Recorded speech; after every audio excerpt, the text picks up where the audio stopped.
Hello guys, ఈరోజు డిఐవైలో ఈ cute lightning ఫ్లవర్ని చేశాను. దీన్ని దేంతో చేశానంటే ఈ బాటిల్తో చేశాను. దీన్ని హాఫ్గా కట్ చేసుకొని ఇలా స్ట్రైట్గా కూడా కొన్ని పీసెస్ కట్ చేసుకోవాలి. ఇప్పుడు ఒక షీట్ మీద పెటల్ షేప్ డ్రా చేసుకొని దాన్ని రిఫరెన్స్ కింద తీసుకొని ఈ పెటల్స్ అన్నిటిని కట్ చేసేసుకోవాలి. ఈ ఎంటైర్ బాటిల్లో నాకు 20 పెటల్స్ వరకు వచ్చేసాయి. అండ్ ఒక సమ్ పోర్షన్ ఆఫ్ బాటిల్ తీసుకొని ఇలా కట్స్ పెట్టుకుంటున్నాను ఫ్లవర్ లోపల యూస్ చేయడానికి. ఇవి మన పెటల్స్.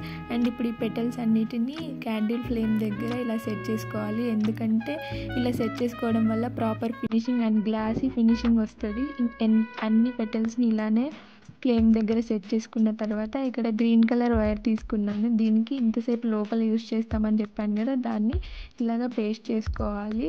ఇక్కడ స్ట్రాంగ్గా పేస్ట్ చేసుకున్న తర్వాత పెటల్స్ని 1 by 1 పేస్ట్ చేస్తున్నాను. దీనికోసం నేను ఫెవిక్విక్ యూజ్ చేశాను సో దట్ స్ట్రాంగ్గా స్టిక్ అవ్వడానికి. ఓన్లీ ఇంటర్నల్ పెటల్స్ వరకు మాత్రమే ఇలా చేశాను. అవుటర్ పెటల్స్కి మాత్రం B7000 గ్లూ పెట్టాను.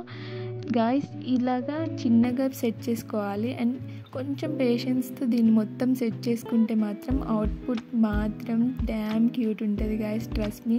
అండ్ ఇక్కడ చూడండి, ఇలాగా అన్నీ కొంచెం పేషెన్స్తో పెట్టేసుకున్న తర్వాత కొంచెం ఆరడానికి పెట్టేసుకోవాలి సో దట్ అది స్ట్రాంగ్గా స్టిక్కీగా అవ్వడానికి, అప్పుడు చూడడానికి బాగుంటుంది కాబట్టి.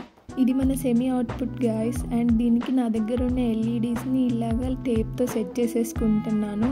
ఇది మన ఫైనల్ అవుట్పుట్ గాయ్స్. నాకు తెలుసు గాయ్స్ మీకు నచ్చింది, అండ్ నాకు కూడా చాలా బాగా నచ్చింది. అండ్ ఇలాంటి క్యూట్ డిఐవైస్ మన ఛానల్లో పోస్ట్ చేశాను, ఒకసారి విజిట్ చేయండి.